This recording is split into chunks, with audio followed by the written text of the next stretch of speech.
Question है given function is given f of x is equal to x cube minus a x square plus b x plus one. ठीक है, ये question है। वो कह रहा है कि if f of two is equal to minus three, मतलब अगर इस एक्स की जगह पे मैं टू पुट करूँ तो इसका आंसर माइनस थ्री आता है, वो कैलकुलेट कर चुका है। And f of minus one is equal to two, और अगर एक्स की जगह पे वो माइनस वन पुट करता है तो आंसर ज़ीरो आता है।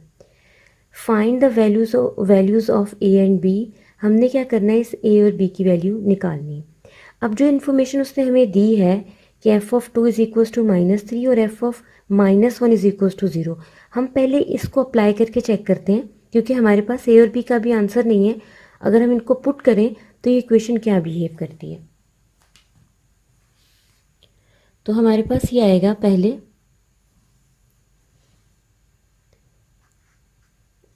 एफ ऑफ, पहले फंक्शन पूरा लिख लेते हैं, x cube minus a x square plus b x plus one. अब हम पहले पुट करते हैं एफ ऑफ टू। ठीक है, तो जब हम एफ ऑफ टू पुट करेंगे, यानी कि एक्स जहाँ जहाँ पे है वहाँ पे हम टू पुट कर लेंगे, तो ये आपके पास आ जाएगा two cube minus a two square plus b two plus one. ठीक है, हमने सिंपली टू पुट किया। अब ये हमारे पास किसके इक्वल आ जाएगा, एट, ये टू स्क्वेयर आपके पास फोर आ जाएगा, minus four a plus two b plus one, और एट प्लस वन आपके पास आ जाएगा नाइन। तो अगर इसको हम लिखें nine minus four a plus two B.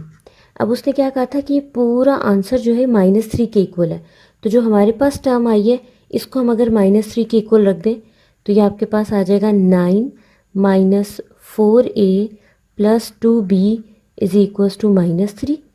Minus three यहाँ पर आपके पास नेगेटिव की टर्म है, उठा के साइड पे ले जाएं तो वो प्लस हो जाएगी, प्लस हो जाएगी। तो नाइन प्लस थ्री आपके पास क्या आएगा, 12। तो ये आपके पास आ जाएगा minus four a plus two b plus 12 is equals to zero. ये आपके पास टर्म आएगी। बल्कि हम इस टर्म में अगर देखें तो टू कॉमन आ रहा है, तो अगर यहीं पे हम टू कॉमन लेके दूसरी साइड पे डिवाइड कर दें तो ये आपके पास आ जाएगा minus two a plus b plus six is equals to zero. इसको हम इक्वेशन नंबर वन कह देते हैं। अब सेम इसी तरह हम ये दूसरी कंडीशन अप्लाई करेंगे, f of minus one is equals to zero, मतलब जहाँ जहाँ हमारे पास अब एक्स है हम माइनस वन पुट करेंगे और पूरे आंसर को ज़ीरो के इक्वल पुट करेंगे। ठीक है, तो अब ये हमारे पास आ जाएगा। अगेन मैं फंक्शन पहले लिखने लगी हूँ, as f of x is equals to x cube minus a x square plus b x plus one. F of minus one is equals to minus one cube minus a minus one square plus b minus one plus one, और ये सारी term equal to zero आ जाएगी, क्योंकि उसने भी कहा था कि minus one is equal to zero. तो माइनस वन क्यूब आपके पास क्या आ जाएगा, ये आ जाएगा minus one cube minus one रहेगा, क्योंकि आपको पता है ना कि अगर ऑड हो तो नेगेटिव साइन आपके पास रहता है, इवन हो तो नहीं रहता। और ये आपके पास इवन है तो ये ख़त्म हो जाएगा, माइनस से आ गया, ये आपके पास माइनस भी आ जाएगा, और ये plus one is equal to zero. तो ये minus one plus one cancel, आपके पास आ जाएगा माइनस से minus b is equal to zero, negative sign common लेके दूसरी तरफ ले जाएं, a plus b is equal to zero, which is equation number two. अब आपके पास दो इक्वेशंस आ गई, इक्वेशन नंबर वन और इक्वेशन नंबर टू। इन दोनों इक्वेशंस को हम साइमल्टेनियसली सॉल्व करेंगे और इसमें से हम ए और बी की वैल्यू निकालेंगे। पहली इक्वेशन है minus two a plus b, तो इसको हम लिख सकते हैं minus two a plus b is equals to minus six. और आपके पास सेकंड है a plus b is equals to zero. दोनों इक्वेशन को सब्ट्रैक्ट करेंगे। ठीक है, हम यहाँ पे लिख भी देंगे, सब्ट्रैक्टिंग लिख दें या वन माइनस टू लिख दें, कुछ भी लिखते हैं। यहाँ पे आप पूरी लाइन भी लिख सकते हैं, subtracting equation one from equation two या टू फ्रॉम वन, जो भी आपको सुटेबल लगे। आपको ये भी पता है सब्ट्रैक्शन का रूल होता है कि जब भी आप सब्ट्रैक्ट करते हैं तो साइन चेंज होते हैं, तो इसके आपके पास साइन चेंज हो जाएंगे। अब हम देखते हैं कटिंग होती है तो ये b कट हो जाएगा, आपके पास a की टर्म क्या आएगी, ये आ जाएगी -3a इज इक्वल्स टू -6। अब ये a की वैल्यू चाहिए तो 3 उस साइड पे ले जाएं तो आपके पास आ जाएगा a इज इक्वल्स टू 3 उधर जाएगा तो 2 आपके पास आ जाएगा, ये आ गई a की वैल्यू। ठीक हो गया। अच्छा, अब हमने कैलकुलेट करनी है b की वैल्यू। तो ये दो इक्वेशंस आपके पास गिवन है, इसमें से जो आपको इजी लगे उसके अंदर आप पुट कर दें। कोशिश करें जिसके अंदर टर्म ज़रा आसान है, जैसे इससे सिंपल a प्लस बी है तो हम इसमें पुट कर रहे हैं। लिखेंगे पुट इन इक्वेशन 2। तो आपके पास क्या आ जाएगी, इक्वेशन 2 थी a plus b is equals to 0, a plus b is equals to 0। आप a की जगह वैल्यू पुट कर दें, 2 plus b is equals to 0, b is equals to -2। ये आपके पास a और b की वैल्यू आ गई। ये आपका क्वेश्चन कंप्लीट हो गया। अब नेक्स्ट क्वेश्चन है क्वेश्चन नंबर 6। क्वेश्चन नंबर 6 की थोड़ी स्टेटमेंट ज़रा आपको देखने में लगेगी शायद बड़ी लंबी चौड़ी है, लेकिन बड़ा आसान क्वेश्चन है। उसने क्या, stone falls from a height of 60 metre, एक स्टोन है वो 60 मीटर की हाइट से गिरता है, on the ground the height as after x second. x अब जहाँ पे यूज़ हो रहा है वो एज अ टाइम आपके पास यूज़ हो रहा है, x second is approximately given by h of x is equals to 40 minus 10x²। उसने क्या है कि एक स्टोन है, ये एक जगह पे पड़ा हुआ है, अब ये ग्राउंड है, ये यहाँ पे गिर रहा है, तो यहाँ पे जो इसकी टोटल हाइट है ना वो उसने आपको बता दिया कि ये हाइट टोटल 60 मीटर है। ठीक है, हाइट 60 मीटर है। अब उसने कहा है कि जो टाइम है इसमें वो x है, x टाइम से नीचे गिरा है, उसकी उसने इक्वेशन पूरी डेवलप कर ली कि आप हर सेकंड में आप चेक कर सकते हैं कि क्या हाइट है। तो उसने खुद से इक्वेशन डेवलप करके आपको दे दी, h of x is equals to 40 minus 10x²। अब वो पहले पार्ट में क्या पूछ रहा है, वो कह रहा है what is the height of the stone, stone की हाइट क्या होगी जब वो 1 सेकेंड में होगा, जब वो 1.5 सेकेंड पे पहुंचेगा, जब वो 1.7 सेकेंड पे पहुंचेगा, तो उसकी हाइट क्या होगी। ठीक है, तो हमने वो हाइट फाइंड आउट करनी है। तो पहला पार्ट करते हैं। हाइट हमारे पास गिवन है 40 माइनस 10x²। ठीक है, ये आपके पास हाइट है। अब आपने क्या करना है, x की जगह पे वैल्यूज पुट करते जाएं। पहला a पॉइंट है आपके पास, when x is equal to 1। अब जहाँ जहाँ x है तो ये h ऑफ 1 आपके पास आ जाएगा 40 माइनस 10 1²। आपको पता है 1 का स्क्वायर भी 1 रहता है, 40 माइनस 10, तो ये आपके पास आ जाएगी 30 मीटर हाइट। क्योंकि देखिए उसने यहीं से बताया ना मीटर, 60 मीटर से उसने आपको बता दिया कि हम हाइट मीटर्स में ले रहे हैं, तो आपके पास हाइट आ जाएगी, ये आ गई हाइट। अब उसके सेकंड पार्ट में वो कह रहे हैं कि जब आपके पास x है 1.5, सॉरी इसका ये b पार्ट है, b पार्ट में वो कह रहा है कि जब x इज इक्वल टू आपके पास 1.5 है। ठीक है, तो सेम वही इक्वेशन आपके पास आएगी। अब आप 1.5 पुट करेंगे, 40 माइनस 10 1.5²। ठीक है, तो ये आपके पास हाइट आ जाएगी 40 माइनस 10। अब जब आप कैलकुलेटर से कैलकुलेट करेंगे 1.5 का, जब आप स्क्वायर लेंगे और उसको आप 10 से मल्टीप्लाई करेंगे तो ये आपके पास आएगा 22.5। ठीक है, तो ये इसका आप स्क्वायर लेंगे और ये आ जाएगा, जब आप इसका स्क्वायर लेंगे तो ये आ जाएगा 2.25। तो ये आ जाएगा 40 माइनस इसको मल्टीप्लाई करेंगे तो आपके पास आ जाएगा 22.5। अब आप 40 में से माइनस करेंगे 22.5 तो आपके पास आ जाएगा 17.5 मीटर। ये आंसर आ गया। अब इसका थर्ड सी पार्ट है, when x is equal to 1.7, जब x आपके पास 1.7 होगा तो सेम इक्वेशन सी पार्ट के लिए भी आपके पास आएगी।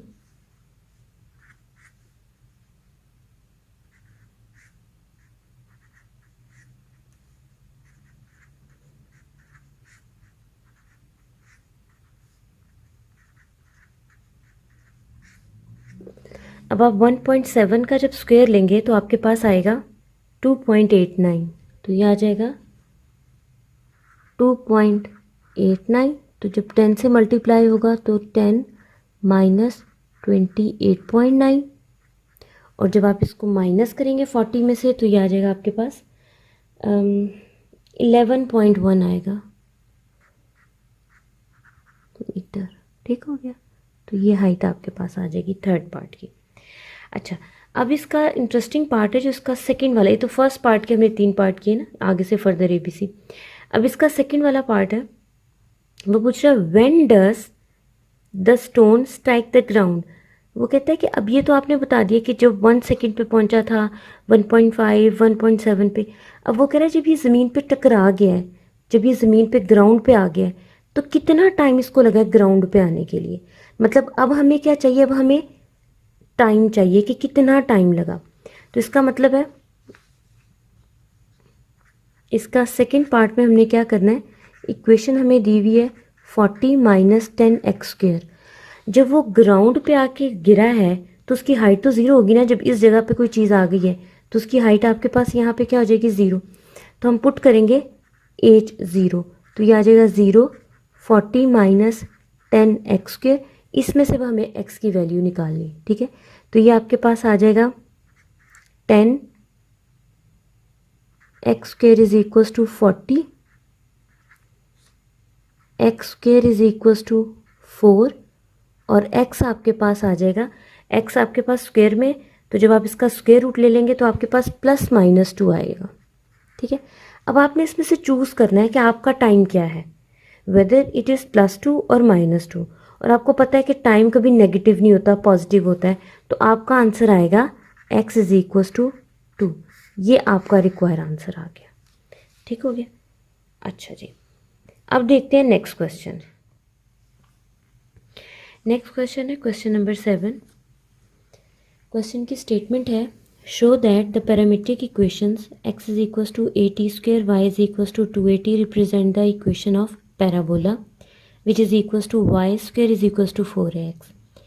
पैरामीट्रिक इक्वेशंस हमारे पास होती हैं कि दो अलग अलग इक्वेशंस जो आपस में इंटरकनेक्ट नहीं होती। मतलब x की एक सेपरेट इक्वेशन है, y की एक सेपरेट इक्वेशन है, लेकिन इन दोनों के दरमियान जो वेरिएबल होता है वो सेम होता है। जैसे इसमें भी t है और इसमें भी t है।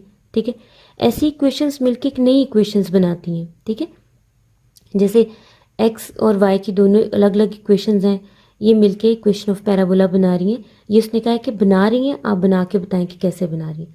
अब जो इक्वेशन हमने बनानी है, जैसे y² is equal to 4x है, तो आप देखें इसमें y का स्क्वायर है, तो हमारे पास जो y की टर्म है हम उसका स्क्वायर ले लेंगे। इसके अंदर x है तो इसकी वैल्यू यहाँ पर रिप्लेस कर देंगे। ठीक है, वो कैसे करेंगे, पहले हम फर्स्ट स्टेप देखते हैं कि y का स्क्वायर लेते हैं।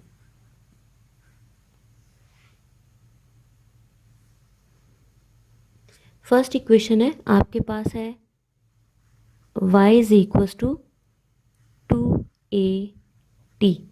अब आप लिखेंगे squaring on both side, squaring on both side. आप स्क्वेयर ले लें बोथ साइड पे, आपके पास आ जाएगा y² is equals to 4a² t²। तीनों टर्म्स का स्क्वायर आ जाएगा। अच्छा, अब आपके पास ये t² की वैल्यू रिप्लेस करनी है। t² की वैल्यू आपको यहाँ पे नज़र आ रही है, x is equals to 8t²। तो अब हमने इसमें से t² की वैल्यू निकालनी। ठीक है, तो जब हम इसमें से t² की वैल्यू निकालेंगे तो वो क्या आएगी,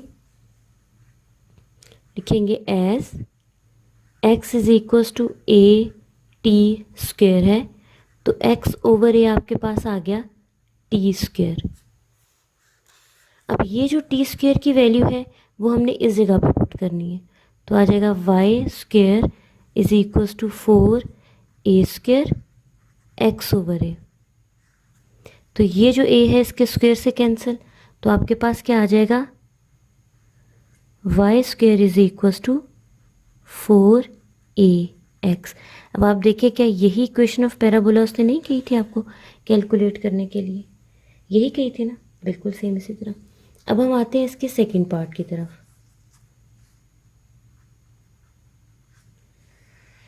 सेकंड पार्ट में उसने कहा है x is equals to a cos theta, y is equals to b sin theta represent the equation of ellipse.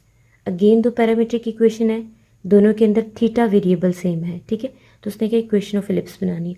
अब इक्वेशन ऑफ इलिप्स में देखें तो आपके पास एक्स स्क्वायर है और वाई स्क्वायर है, तो सेम इसी तरह हम करेंगे, एक्स और वाई का स्क्वायर ले लेंगे। तो हम पहले एक्स का स्क्वायर लेंगे तो हमारे पास आ जाएगा x square is equals to a square cos square theta.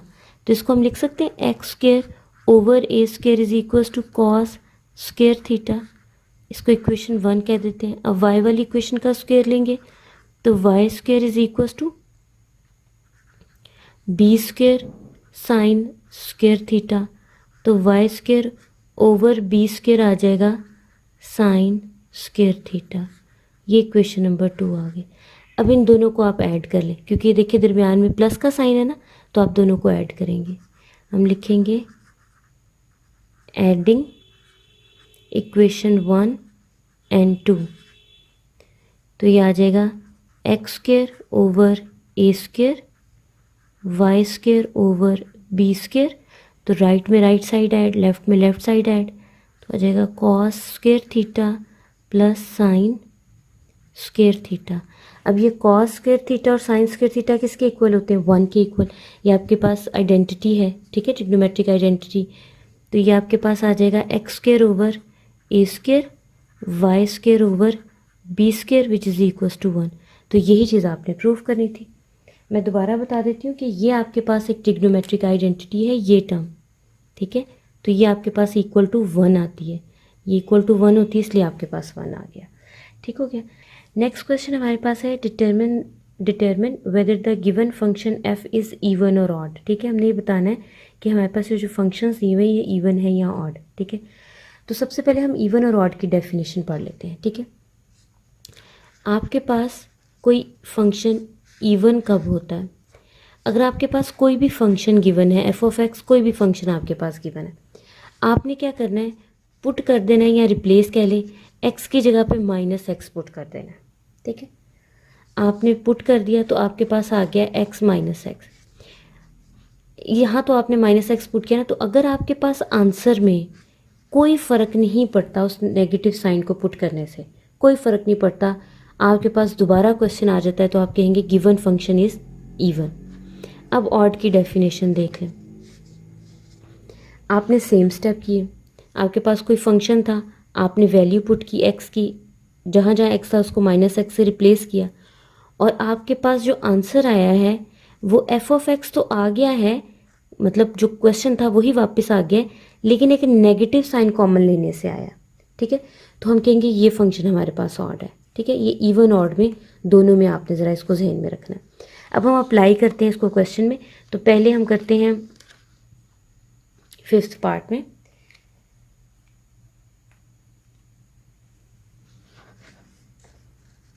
Fifth part हमारे पास है f of x is equals to x 2/3 + 6।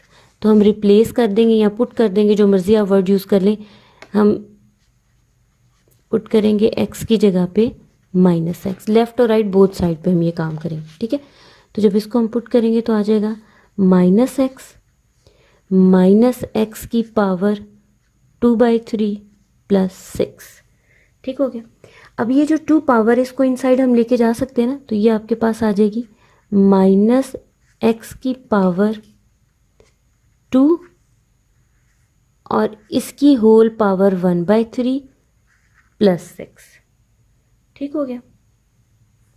अब माइनस एक्स का स्क्वायर आपके पास क्या आ जाएगा? अगेन वही टर्म एक्स का स्क्वायर 1/3 + 6, और अगेन आपके पास आ जाएगा एक्स 2/3 + 6। ये वही क्वेश्चन है जहाँ से आपने स्टार्ट लिया था। ठीक है, यानी कि दोबारा आपके पास क्वेश्चन बन गया, आपने माइनस एक्स पुट किया लेकिन दोबारा आंसर आ गया। तो इसका क्या मतलब है? According to this definition given function is even. आप लिखेंगे f of x is even function. ठीक हो गया। अब आते हैं इसके सेकंड, जो हमारा 6th पार्ट है उसकी तरफ। F of x is equals to x3 - x² + 1। तो सेम स्टेप रिपीट करेंगे, जहाँ जहाँ x है उसकी जगह पे हम माइनस एक्स पुट करेंगे। Put x is equals to minus x, तो ये आपके पास आ जाएगा minus x is equals to minus x cube minus minus x divided by minus x square plus 1। अब ये तो ऑब्वियस बात है कि क्यूब है ना, आपके पास ऑड पावर है तो नेगेटिव साइन आ जाएगा, ये माइनस माइनस आपके पास प्लस हो जाएगा, तो आपके पास आएगा minus x cube plus x divided bye x square plus 1। ठीक हो गया। अच्छा, यहाँ पे माइनस एक्स है, तो अगर मैं न्यूमरेटर में से माइनस कॉमन ले लूँ तो आपके पास आ जाएगा x cube minus x square plus 1 which is equals to f of x. तो ऑड की डेफिनेशन क्या कहती थी कि अगर आपने माइनस एक्स पुट किया और जो आंसर आपके पास है वो minus of F of x आ जाए, तो इसका मतलब है ये आपके पास ऑड है। तो हम लिखेंगे f of x is odd function.